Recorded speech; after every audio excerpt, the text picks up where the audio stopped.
Tokyo, on est à Ekoda Station, on va dire, on est dans un coin un peu paumé par rapport au centre de Tokyo, on s'entend bien parce qu'on est qu'à 8 minutes du Ouais, centre. on n'est pas loin d'Ikebukuro, c'est bien. Et là, tu as Game Santa Ebisen, spécialisé, on le voit, hein, dans les shoot 'em up. C'est au premier étage, Ouais. mais tu vois, dans une entrée, un petit escalier. C'est un immeuble qui est tout à fait normal, on ne peut pas se douter qu'il y a une salle de jeu à l'intérieur. Genre, t'as les meilleurs darons du monde, ils sont là, mais genre, tu sais pas. Ouais, et c'est une salle dont la particularité, c'est qu'elle est très calme, elle est très professionnelle, c'est du scoring.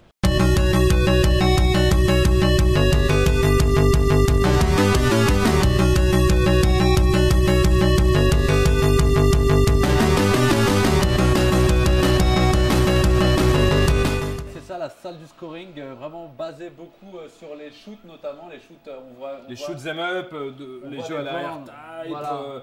la Star, Blazing Les Star. bornes, elles sont toutes en tâté, c'est-à-dire en mode debout, en écran vertical, pour apprécier à la juste. Voilà, c'est qu'en fait, ils ont tourné l'écran, tu peux faire ça avec les bornes, tu tournes l'écran et tu mets en mode vertical. Certaines bornes le permettent. Ce qui n'était pas pratique de faire ça chez toi avec ta télé. Mais en arcade, c'est fait pour. Tout à fait, ouais. Et donc oui, c'est une salle qui est vraiment basée sur le scoring, comme on peut le voir. Il y a des tableaux des scores Wow. sur les Raiden, Dodonpachi, de Cave, qui est vraiment un des premiers jeux qui a inauguré le Manic Shooting. Voilà, Raiden Fighters. Mais il y a de tout, hein. Tu as même du Tetris. Par exemple, il y a un mec, il a joué 4 heures, plus de 4 heures sans s'arrêter à Tetris, genre normal. Genre, c'est la base de sa life, gars, tu vois. Donc, ouais, c'est une salle qui est très professionnelle. Et alors, c'est à l'ancienne quand même. Oui. On dit toujours c'est à l'ancienne, mais là, pour le coup, c'est vraiment. Là, pour le coup, c'est à l'ancienne, puisque regardez, le sol, on a un côté, c'est presque comme à la maison, presque. Hein. et tu rentres, mais direct, par exemple, tu as même des DVD qui te mettent surtout des DVD de ce qu'on appelle de super play, hein, sur les shoot'em up. Des grosses performances sur les Ketsui, etc. Par exemple, les jeux Cave qui sont bien. Et la particularité de cette salle, c'est qu'il n'y a pas un bruit.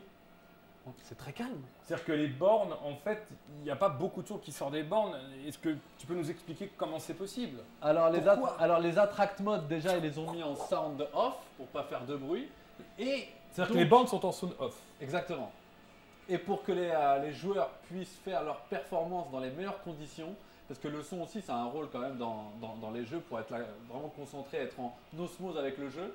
Et ben, on peut voir ici, par exemple, une petite machine qui permet en fait de brancher son propre casque pour être complètement immergé dans le jeu et pour pouvoir faire la performance sans déranger le voisin qui lui aussi doit faire un très très bon score certainement. Et regarde ce matos. Ah oui, là c'est du pour matos, enregistrer le scoring. Ça fait très très lire brocante, le scoring. Là c'est un peu style la brocante là. Hein. On trouve vraiment du matos à l'ancienne. Hein. Non mais ça montre que c'est l'amour de l'arcade, oui. l'amour du shoot 'em up à son meilleur. Nous allons jouer à Strikers 45-2. C'est un jeu de 1997 de Psycho. C'est sorti sur Sega Saturn, notamment. On vous conseille cette version.